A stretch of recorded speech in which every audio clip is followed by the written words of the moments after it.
My name is Shelley Mayer. I'm 27 years old, and if you'd asked me a week ago what kind of life I wanted, I would have said something simple.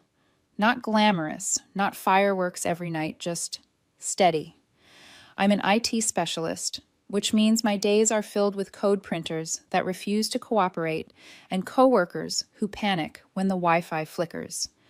I rent a modest apartment downtown. I cook dinner most nights, and I look forward to quiet Fridays curled on the couch with someone I love, a bowl of pasta in hand and a movie humming in the background. To me, that wasn't boring. That was happiness. At least that's what I thought until last Wednesday. It started with my phone buzzing at my desk. I was knee-deep in a ticket about a stubborn printer when the notification popped up a text from Maya, my best friend since college. Maya Shelley, is this Ethan? Please tell me this isn't your boyfriend. She attached a TikTok link. Now, I don't really do TikTok. Ethan does. He posts here and there outfit checks, day in the life, clips the occasional workout flex. I always brushed it off. I'm not the jealous type, and I trusted him, or at least I thought I did. I clicked the link, half smiling, already ready to tease him about whatever goofy thing he'd posted this time. But the second the video loaded, my smile died. The screen lit up with Ethan at his vanity mirror hair gel, in one hand, grinning like he was auditioning for a reality show. The caption, in glittering letters, read, "GRM to dump my boring girlfriend." At first I thought maybe it was some joke, a prank, a stupid trend. My stomach whispered otherwise, but denial is a stubborn thing. Then he started talking. "Okay, guys," he said to the camera, his voice bright smug. "Tonight's the night. I'm finally dumping my boring girlfriend." Like, don't get me wrong, she's sweet, but seriously, predictable to the point of pain. She thinks staying in and cooking pasta counts as a romantic date. Like, hello. We live in a city with actual restaurants. He laughed at his own joke while blending foundation into his skin. My ears rang. "Don't even get me started on her job," he went on, his tone dripping sarcasm. "Congrats, you fix printers. So hot." I felt the blood drain from my face. Around me, the office clattered on keyboards, tapping phones, ringing, but I heard none of it, only his voice. And meanwhile, I'm out here with options. Been talking to Dahlia, DJ Deluxe. She's actually ambitious. She actually knows people. Drives a Beamer, not whatever sad sedan Shelley thinks is cool. Tonight I'm telling Shelley it's over, and then I'm heading to Dahlia's show. He slicked his hair back, puckered his lips, and winked. Wish me luck dumping Miss Low Value.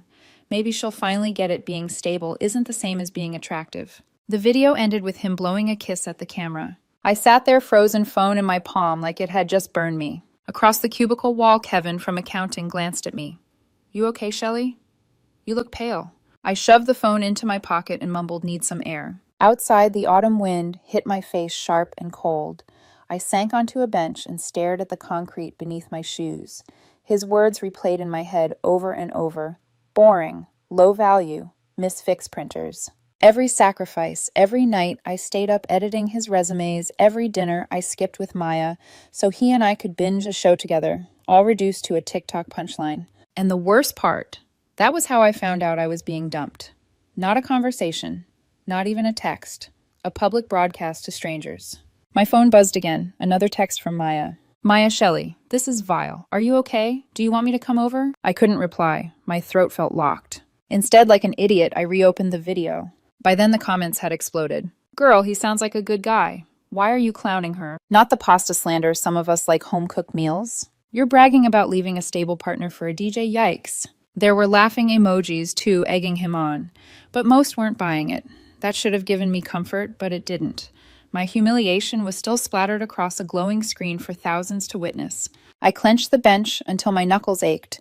My first instinct was to call him, demand an explanation, scream. Why? But then a strange calm settled over me, slicing through the panic like ice. What good would that do? He'd already decided my worth. Not in private, but in front of an audience. Once you do that, there's no coming back. I looked up at the gray sky, the city skyline blurred against it. The wind stung my cheeks, but inside something colder had begun to form. If he wanted a show, fine. But I wouldn't play the role he wrote for me. When I walked back into the office, coworkers avoided my eyes. They knew.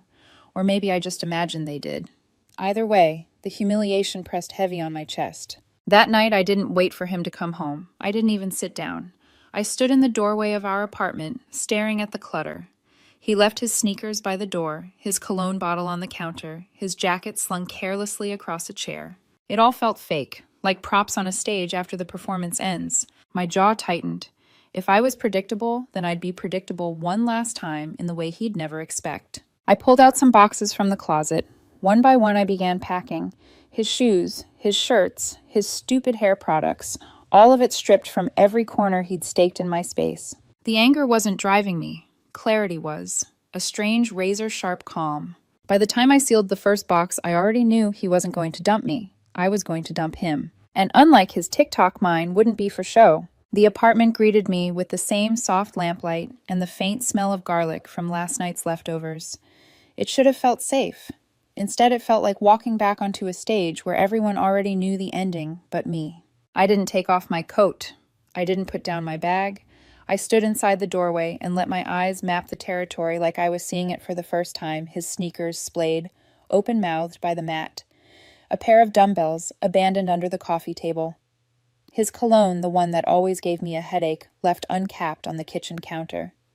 His jacket, expensive black heavy, draped over the back of a chair like a human shrug. Props, every piece a cue. And suddenly I could hear his laugh echoing off the walls, the one he used in videos bright, practiced, flawless. I set my bag down and pulled the first cardboard box from the hall closet. The tape dispenser shrieked as I fed the roll along the seam. The sound was ugly and honest, and I liked it. In the bedroom, I started with the top drawer of his dresser. Cuffed socks, gym shorts, a tangle of cords he promised he'd sort this weekend. I folded each thing into its own tired rectangle the way I'd always done when we cleaned together, and he stood behind me, supervising. I didn't rush. I wasn't angry enough to rush. I was precise, calm, almost gentle, like I was closing down a system the right way so nothing corrupted on the way out.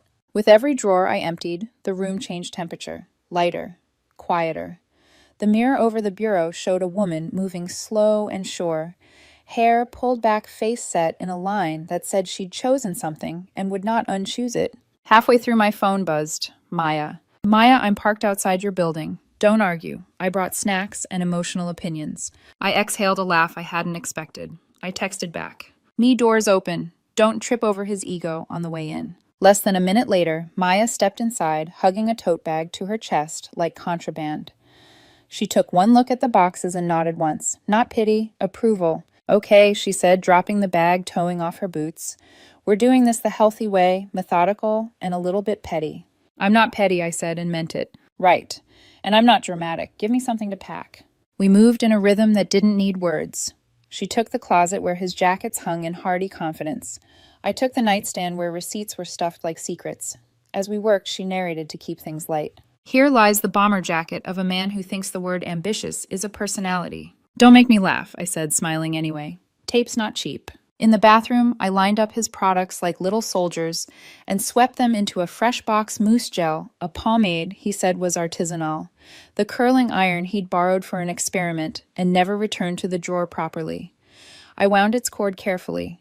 Not my mess anymore, but I wouldn't leave a fire hazard behind. By the time we reached the kitchen, the apartment sounded different. No metal hangers clacking, no drawers rasping, just the soft thud of full boxes and the whisper of tape. I rinsed 2 glasses and filled them with water. Maya leaned on the counter like it might give way. You really okay? She asked. Ask me in a week, I said. Right now, I'm clear. Clear is good. Clear was better than rage. Clear cut straight. A memory flashed Ethan laughing into the camera, Miss Low Value. I set the glass down and wiped a ring of water with my sleeve. I'm changing the locks, I said. Maya's eyebrows rose, then lowered with approval. I saw the lock kit under your sink last month. I thought you were finally going to fix that sticky turn. Now I see you were foreshadowing. I didn't know I was, I said. But yes. We carried the last 2 boxes to the door and stacked them neatly. I took a sticky note from the junk drawer, wrote 4 words in small, steady letters, and stuck it to the top box. Here's your stuff back. No hashtags, no apology, no speech. Do you want me here when he comes? Maya asked. He's probably at Dahlia's show already. I said the name sour on my tongue. He wanted a dramatic midnight breakup. Remember, I'm ruining the 3rd act twist. Queen behavior, she said. Where's the screwdriver? Toolbox under the sink. We worked at the door together. I unscrewed the old deadbolt, the one that needed a jiggle, while Maya read the new lock's instruction sheet like it was sacred text. The metal was cold in my hands, familiar. My dad taught me how to do this when I moved out at 19. Know your locks, he'd said, and who holds the keys. The new bolt slid into the wood like it belonged there. Click, clean, final. Maya whistled. Listen to that. That's the sound of boundaries. We stood there for a second, backs against the door, listening to the quiet on the other side. Footsteps in the hallway, then nothing. The city breathed beyond the walls' car horns like distant geese. Do you want to post something, Maya asked carefully. Not a clapback. Just your side. People are ripping him for you. I thought of the comments under his video multiplying like cells. I thought of my name in strangers' mouths. I thought of my face on his feed and how many times he'd cropped me at the margins an accessory to his angle. No, I said, silence is my statement. Maya studied me, then smiled. Okay, then let me say things out loud so the universe hears them. You are not boring. You are reliable. You are not low value. You are priceless. And anyone who confuses calm with lack of passion is a child with sparklers who's never seen a lighthouse. A lighthouse, I repeated, unable not to smile. That's dramatic. I warned you. She glanced toward the boxes. What do you want to do with those? I'll text him the new plan, I said. He can schedule a pickup. I'll leave them in the lobby with the concierge. No scenes. No monologues. Maya squeezed my hand. I'm proud of you. When she left, the apartment felt bigger but not lonelier. The missing weight was his. My weight remained set in bone. I walked room to room, touching surfaces we'd thought of as shared table couch. The small dent in the hallway, where we once bumped the laundry basket. Everything was quieter, not because it was empty, but because it was finally telling the truth. In the living room, I sat on the floor and let my back rest against the couch. My phone vibrated against my thigh. I didn't need to look. I knew the name that would be on the screen before I turned it over. Ethan. I let it buzz once, twice. A third time a call. It clicked to voicemail. A minute later, a text. Ethan. Seriously. You packed my things. What is wrong with you? I watched the bubbles appear, disappear, reappear. Ethan. Open the door. I'm on my way. No, you're not, I thought. Dahlia's show started at 8. Your ticket was your swagger. Your audience was your mirror. But I typed nothing. Another text. Ethan, you're being hysterical. We needed to talk. It was a joke. My thumb hovered. I could have answered 100 things. I could have cited quotes, timestamps, metrics. I could have explained how jokes land when they're kind and rot when they're cruel. Instead, I pressed the side button and watched the screen go black. Silence folded over me like a blanket I chose. I changed the Wi-Fi password. Not out of spite, out of habit. Systems need clean logins. I opened the kitchen window and the night moved in a low city hum, someone laughing on the sidewalk, a bicycle bell flicking twice, the type of soundtrack I used to choose for cooking. I lifted the lid on last night's pot and smiled at the basil and tomato scent that bloomed up. Pasta. Boring, apparently. Comfort, actually.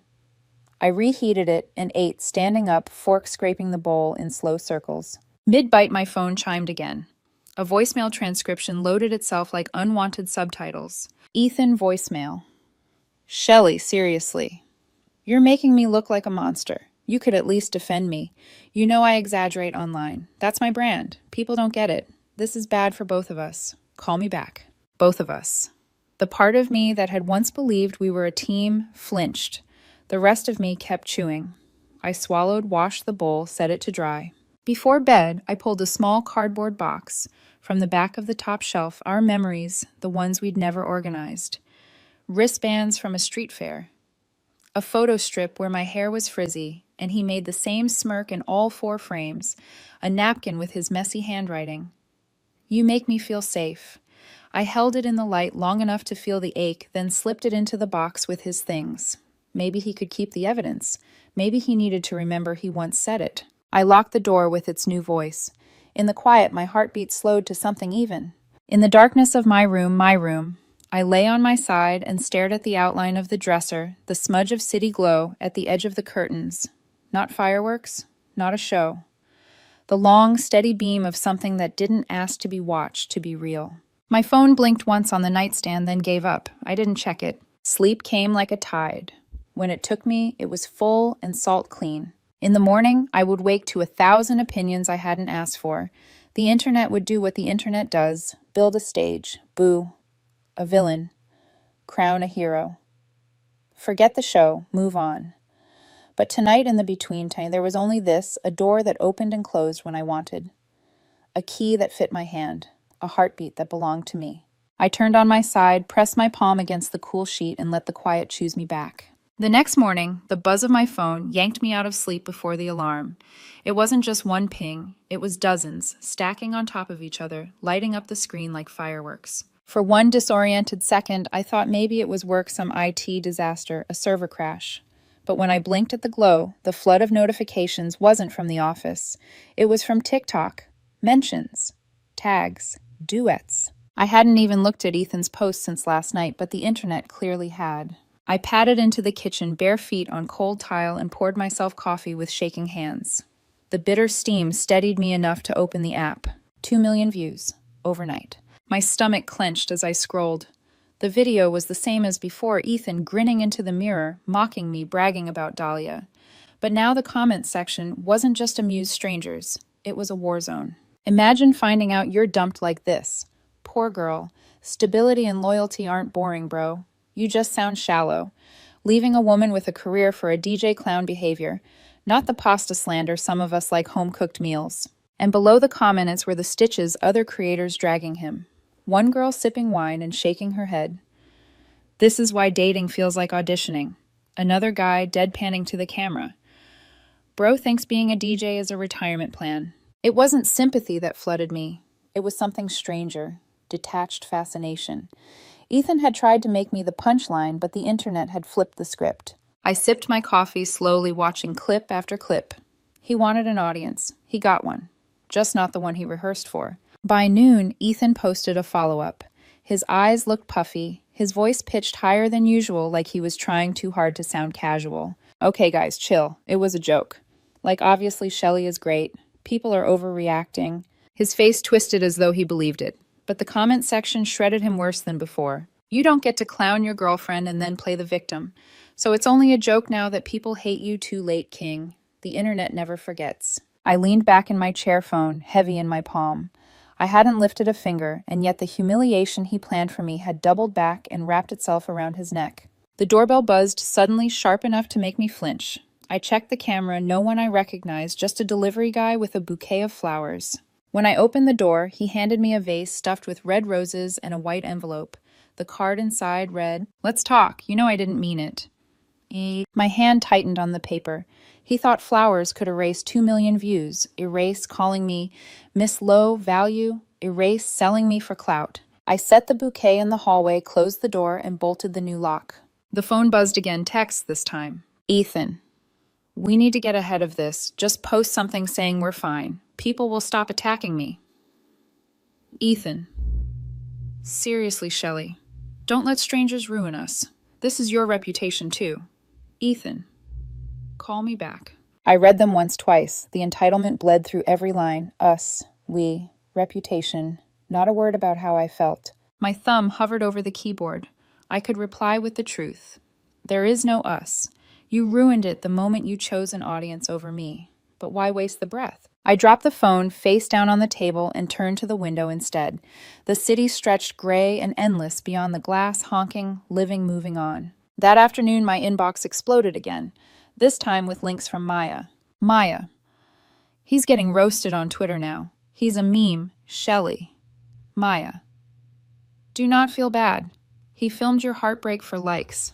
The internet just returned the favor. I wanted to feel vindicated. I wanted to feel triumphant. Instead, what I felt was lighter, not joy, not spite, just a shedding. Like I'd been carrying a coat in summer and someone finally told me I could put it down. The coat wasn't mine anymore. It never had been. By evening, Ethan posted again, voice cracking this time.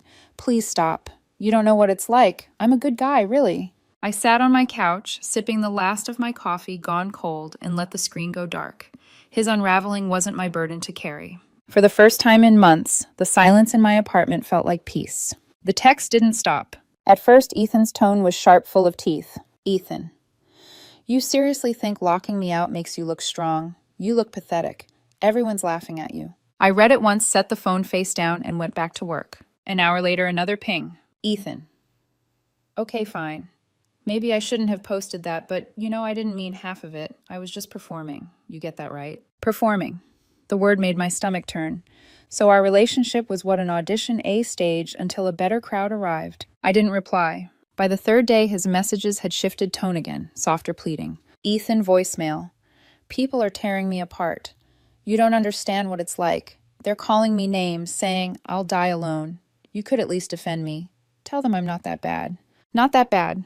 The same man who called me Miss Low Value on camera now wanted me to vouch for his character. I let the voicemail expire into silence. Then came the late-night texts. Ethan, I miss you.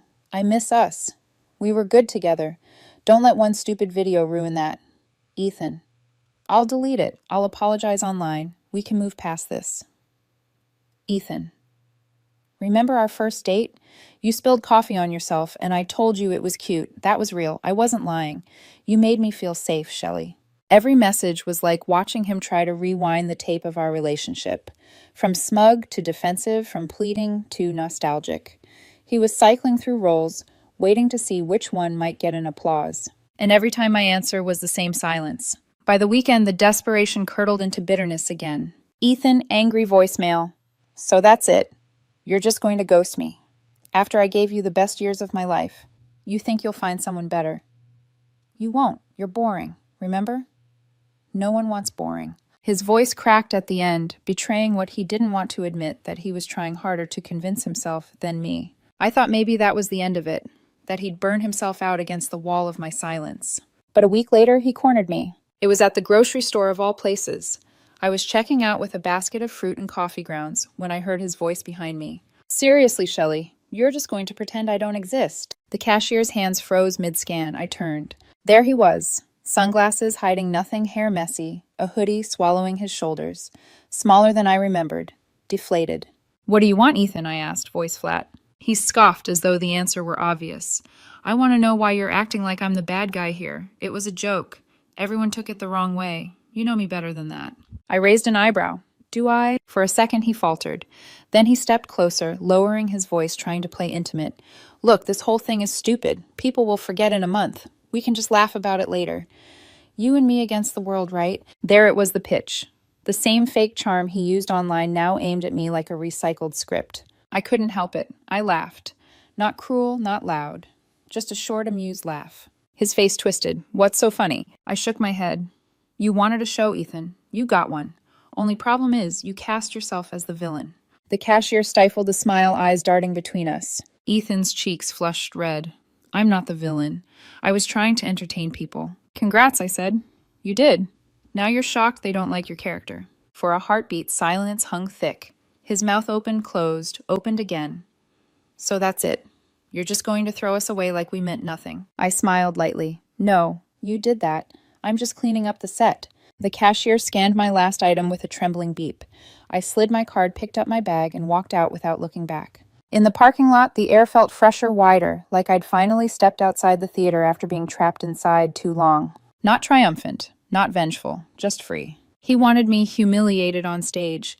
Instead, he'd written his own downfall, and I didn't even have to buy a ticket. The night after the grocery store, I sat by the window with a mug of tea, watching the city glow. Cars pulsed along the street like veins.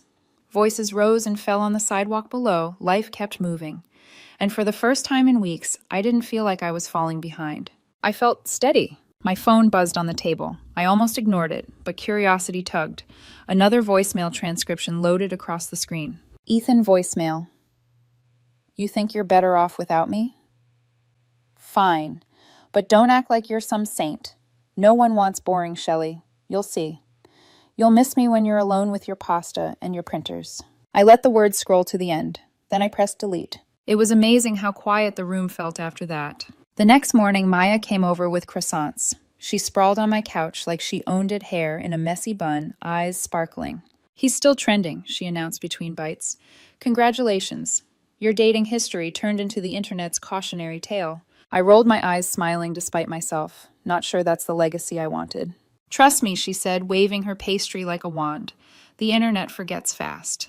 By next week, they'll be roasting some influencer's skincare routine.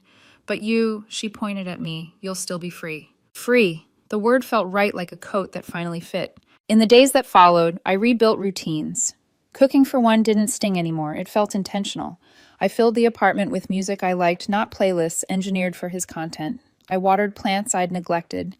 I even painted the living room wall a soft green I'd always wanted, but Ethan had vetoed as unphotogenic. Each small act was a reclamation, a reminder that this space, this life was mine. One afternoon, scrolling idly, I saw a headline, DJ Deluxe denies rumors of relationship with Ethan.